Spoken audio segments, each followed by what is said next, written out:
Gunderson from Fairewinds, and today's Monday, April the 25th.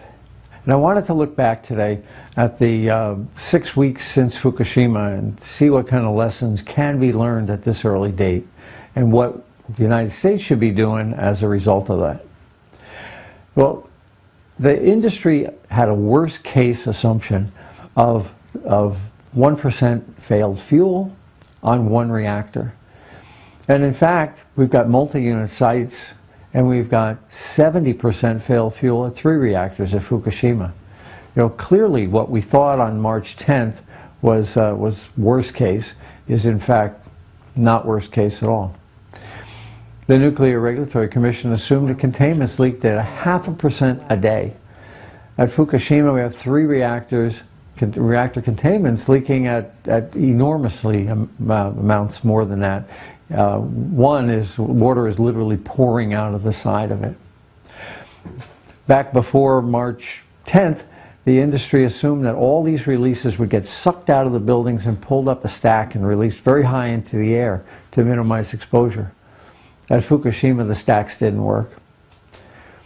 The worst case assumption that the Nuclear Regulatory Commission ever thought possible was that batteries could be used for 8 hours and then everything would be back to normal. And of course, at Fukushima, that didn't work either.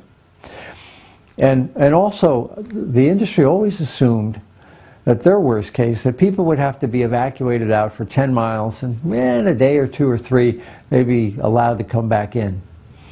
Well, the United States State Department has suggested that people move out if they're within 50 miles of the plant, and no one knows when they're coming back in. We simply haven't planned for the really worst case. If you look at Fukushima, we've got 3 reactors in one form of a meltdown or another, and we've got 4 spent fuel pools that have had fires, explosions, and leaks. Again, in one form of meltdown or another. That's 7 problems. If this were a road race, we'd have a 7-car accident. And if this were a road race, we'd put out a yellow flag and slow things down. And yet here in America, the Nuclear Regulatory Commission isn't putting out the yellow flag. It isn't slowing things down. As a matter of fact, it's continuing to license reactors to run for an extra 20 years or to have their power increased. Even though we have, in the background, Fukushima looming over us. I think it's time to put out the yellow flag and slow things down. Here's an example. I have argued with the Nuclear Regulatory Commission for 5 years. I've written expert report on expert report about containment leakage. I've given the Nuclear Regulatory Commission pictures of holes in the side of containment.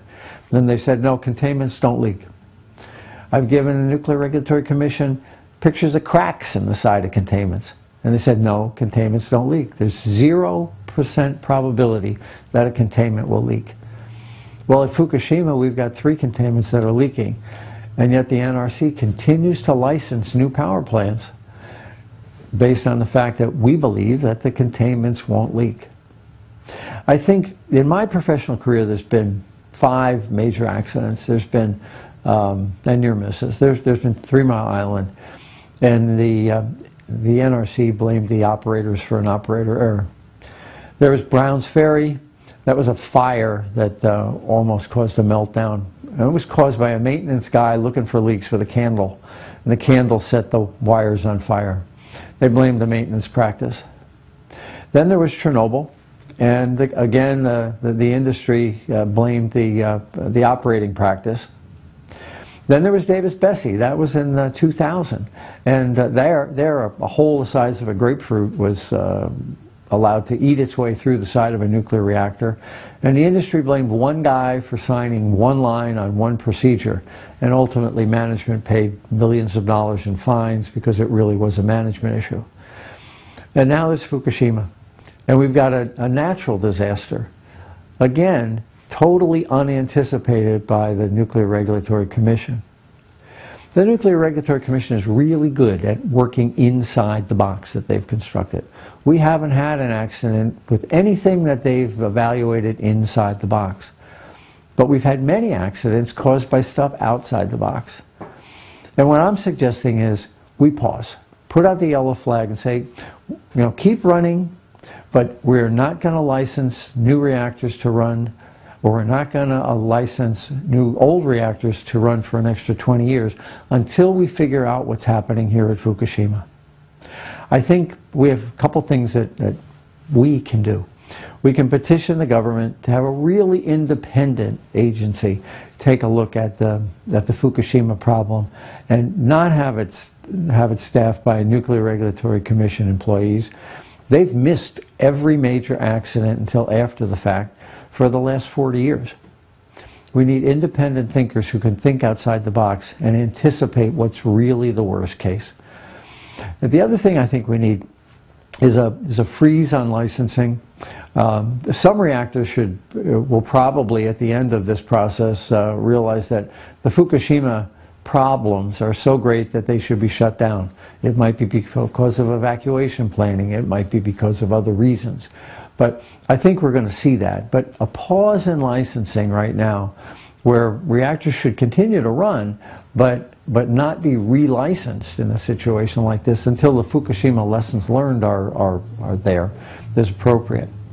Not just the old reactors, but also we've got new reactors working their way through the licensing process with billions of dollars of loan guarantees.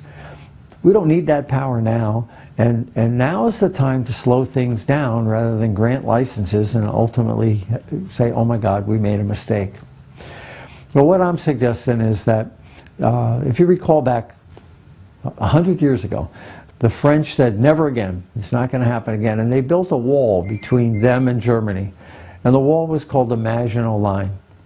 And that wall was designed to prevent an attack from the previous war. They were fighting the previous war instead of the next war with the Maginot Line.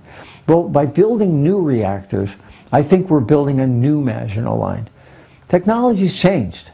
We have computers, we have smart grids, we have distributed ways of generating power closer to the grid with not as much waste and much higher efficiencies.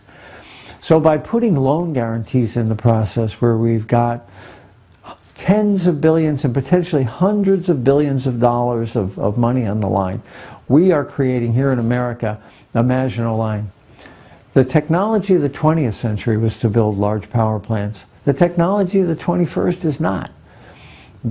And what I'm proposing is that by freezing licensing and thinking through these Fukushima large power plants, we may see that we can do it better and smarter with distributed sources of power in the future, and we don't have to build a Maginot Line.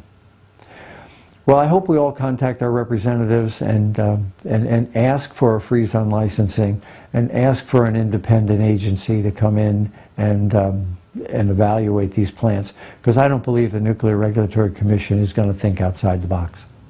Thank you.